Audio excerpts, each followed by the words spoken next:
예. 그 다음에 5번째 5페이지. 과거를 기억해내는 방법. 그러면 지금까지 이제 자서전 쓰기 얘기를 했는데 어떻게 하면 기억해낼 수 있느냐. 기억이 잘 안 난단 말이에요. 50년 전에 있었던 거, 60년 전에 있었던 거 어떻게 다 기억을 해요. 이럴 때는 이제 질문지가 필요하다. 그 질문지는 여기 있는데,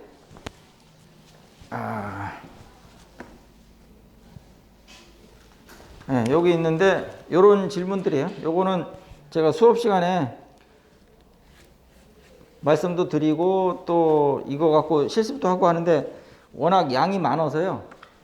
이거를 한꺼번에 다 할 수는 없고, 또 우리가 6회기밖에 안 하는데 저걸 다 할 수가 없잖아요. 그러니까 필요한 것만 찾아서 하겠습니다. 사진 자료 모으기. 요것도 필요하죠. 사진이 자서전에서 아주 중요한 기능을 할 경우도 있어요. 뭐 100마디 말보다 그림 한 장이 더 대변할 수도 있는 거죠. 그 다음에 장소 찾아가기. 과거를 기억해내는데 잘 안 된다. 그럴 때는 그 장소에 찾아가면 또 기억이 날 수도 있어요. 예를 들면 한번 생각해 보세요. 국민학교 때 있었던 이야기를 쓰려고 하는데 생각이 안 난단 말이에요. 근데 현장에 직접 가보는 거예요. 차를 타고. 내가 50년 전, 60년 전에 다녔던 국민학교에 딱 찾아가 보면 만약에 그 학교가 문을 닫지 않았다면 그대로 있겠죠. 뭐 건물은 좀 바뀌었을 수 있어요. 근데 뭐 운동장은 거의 비슷할 겁니다. 그러면은 아무래도 생각이 더 잘 나죠. 그 장소에 가보면. 그 다음에 메모하기. 메모를 하면 잊었던 기억들을 다시 이제 끄집어내고 기록하는 데 도움이 많이 되죠. 기억이 났을 때 재빨리 메모를 해야지. 안 그러면 또 잊어버린단 말이에요. 쓰는 요령을 익혀가면서 써본다. 이런 것이고요. 그 다음에 일반인 자서전은 목차가 어떻게 되느냐. 목차도 한번 볼 필요가 있어요. 남은 어떻게 쓰는지 한번 볼 필요가 있잖아요. 다른 사람들은 어떻게 쓸까. 자, 여기 나온 거 이거는 하나의 예인데 보니까 1부, 2부, 3부, 4부, 5부까지 돼 있어요. 그죠?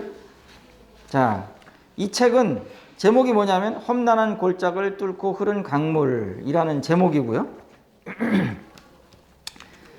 이 책의 주인공이 누구냐 하면 건설사 협회, 기술사회의 회장으로 계시던 분이에요. 이때 당시 제가 이분의 책을 만들었어요. 그 책 제목이 요건데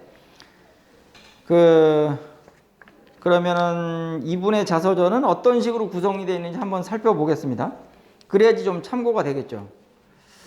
자, 1부, 2부, 3부, 4부, 5부 큰 제목을 보니까 어떻게 되어 있냐면 첫 번째는 출생과 성장으로 되어 있고요. 1부. 2부에는 사회 진출을 준비하다. 3부 경제개발 계획과 현대 입사. 지금 5페이지 보시면 돼요. 5페이지. 예. 요 아래. 여기. 그 다음에 4부 보니까 penang대교공사와 현대퇴사, 5부 건설인을 위하여 이렇게 되어 있는데 그 세부 목차도 한번 볼게요. 1부 출생과 성장을 봤더니 1, 2, 3, 4, 5번까지 나와 있죠. 자, 이거는 아무래도 어렸을 때 얘기가 나오겠죠. 출생, 성장기. 그러니까 소제목이 어떻게 되어 있냐. 조상의 숨결이 서린 영동. 자기 고향 얘기예요. 고향. 아버지의 일본 유학과 오사카 생활. 아버지가 일본에 유학 갔다. 뭐 그 얘기를 여기서 한 거고. 귀국과 새로운 시련. 그리운 어머니. 충북 영동에서. 이렇게 해서 1부가 딱 끝났어요. 그 다음에 2부. 사회 진출을 준비하다. 한양대학교 토목과학 진학. 그러니까 이분이 한양대학교 토목과 입학한 그 이야기. 예. 그 다음에 형제 이야기. 결혼과 군입대. 자, 여기 아주 중요한 게 나왔어요. 결혼, 군대. 이 두 가지 굉장히 중요하죠. 여자분들은 군대를 안 가니까 군대 얘기는 쓸 수가 없을 거고요. 남자들한테 군대는 굉장히 중요해요. 왜냐하면 자기 청춘의 한 토막을 거기다 바쳤기 때문에. 그리고 또 기억이 굉장히 또렷해요. 군대에 있었던 기억은 잘 없어지지 않아요. 50년이 흘러도 60년이 흘러도 잘 없어지지 않아요. 왜냐하면 하도 고생을 많이 해갖고 두들겨 맞은 기억들이 많기 때문에 잊어버릴 수가 없어요.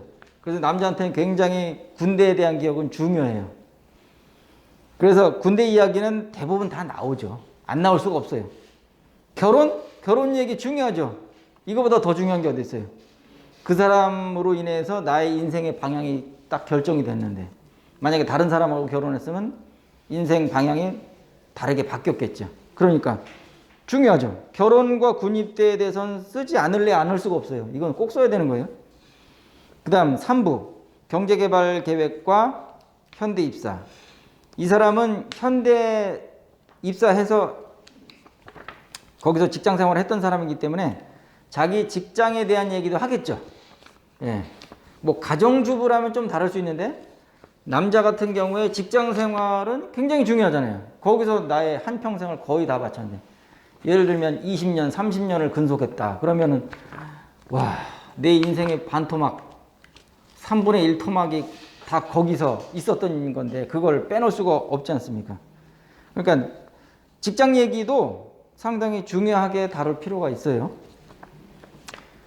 정주영 회장의 인사 스타일, 경부고속도로, 서울교와 여의도 개발 뭐 그런 식으로 직장 얘기가 3부에 나왔고요. 그 다음 6페이지 4부를 한번 보겠습니다. 보니까 여기도 직장 얘기가 좀 나왔네요. 페낭대교 공사와 현대 퇴사 이렇게 돼 있고 5부 맨 마지막을 보니까 건설인을 위하여 돼 있고 여기는 소제목을 한번 볼게요.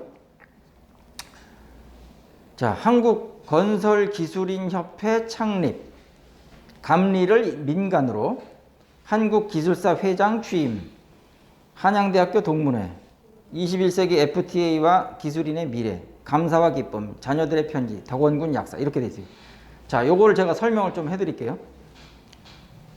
지금 이 5부 같은 경우에는 직장 생활을 마치고 나서 그 은퇴 이후의 삶이에요. 보통 남자들한테 은퇴는 굉장히 중요하잖아요. 직장 생활을 30년을 했다.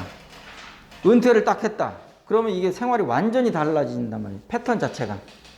매일 출근하던 사람이 출근을 안 한다. 이거부터가 변화죠. 그죠? 그러니까 은퇴 이후의 삶에 대해서도 정리를 할 필요가 있는데 은퇴 이후의 삶에서 내가 무엇을 했느냐 또 바뀌는 시점에서 내가 어떤 마음가짐을 가졌느냐 이것도 중요하지 않겠어요? 이제 준비를 어떻게 했느냐 이런 것도 중요하고 그래서 은퇴 준비자 교육도 있어요. 제가 5월 25일 날 대전 교육연수원 거기서 하는 그 강의를 제가 하는데 직접 가지 않고 그냥 컴퓨터로 합니다. 줌 프로그램 켜가지고. 근데 그게 뭐냐면 공무원들이에요. 퇴직 예정 공무원들. 그분들이 이제 퇴직하기 전에 준비를 해야 되니까 공무원들한테 이렇게 교육을 시켜주는 거예요. 그 프로그램인데, 거기서도 이제 자서전 쓰기 교육을 하는데, 여기 보면 이게 지금 은퇴 이후의 삶이란 말이에요. 자, 거기 맨 마지막 26번, 27번 보시면, 25번부터 보면, 감사와 기쁨, 자녀들의 편지, 덕원군 약사 이렇게 돼 있죠. 감사와 기쁨 이건 뭐냐면 그동안에 내가 60평생, 70평생을 살아봤더니 이런 게 감사하더라. 이런 게 기쁘더라. 이런 걸 정리하는 차원에서 이렇게 쓴 거고요. 이 자녀들의 편지 이건 뭐냐면 이 책의 주인공의 자녀들이 이 책 주인공한테 편지를 쓴 거예요. 자녀들이. 예를 들면 아들이 셋이다 그러면 아들 셋한테 시키는 거예요. 야, 내가 요번에 자서전 쓰는데 니들이 쓴 편지를 거기다 넣어줄 거야. 그러니까 나한테 편지 한 통씩 써. 그렇게 시키는 거죠. 그러면은 뭐 아버지가 시키는데 안 하진 않겠죠? 어렵긴 하겠지만 그래서 자녀들이 아버지를 생각하면서 어머니를 생각하면서 편지를 쓴다. 그걸 내 책에 실른다. 이거 굉장히 의미가 있지 않아요? 네. 그리고 이거는 역사적인 사건이에요. 왜냐하면 이렇게 하지 않는 이상 자녀들이 편지 쓰겠어요? 안 쓰죠. 강제로 시키지 않는 이상 안 써요. 생각을 해보세요. 자녀들한테 편지를 언제 받아보셨어요? 어렸을 때. 학교에서 시키잖아요. 어버이날. 아마 받으셨을걸요? 군대 갔을 때도 편지 써서 보내죠. 예, 읽어보셨죠? 그 몇 번 밖에 없어요. 그리고 나서 쭉 여태까지 살았는데 지금쯤 돼서 한번 편지 받아보고 싶지 않으세요? 받아보고 싶죠. 예, 그러니까 편지 받아보시려면 이걸 하셔야 돼요. 자서전을 쓰는데 네가 쓴 편지도 여기다 실어줄 거니까 꼭 써라. 안 쓰면 책이 안 나온다. 이렇게 얘기를 하시면 아마 마지못해서라도 쓸 겁니다. 너무 힘들어요. 이게 어느 정도 효과가 있냐면요. 제가 실제로 겪었어요. 저기 등촌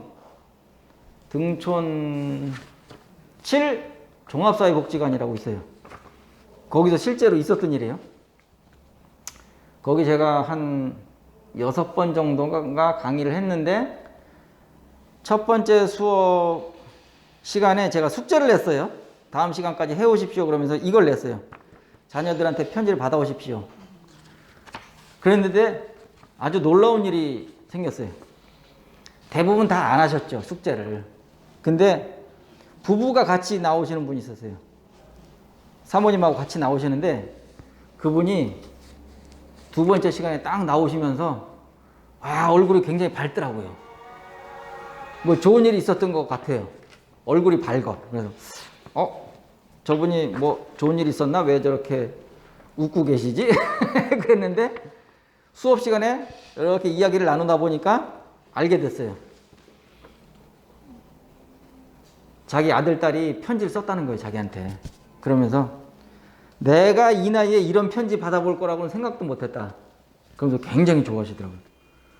그거를 이제 발표하라고 해서 이 앞에 나와서 읽는 것까지 하셨어요. 그러면서 굉장히 만족해 하셨죠. 자서전을 쓰다 보면 그런 좋은 효과도 있습니다. 그러니까 한번 해보시라는 거고요.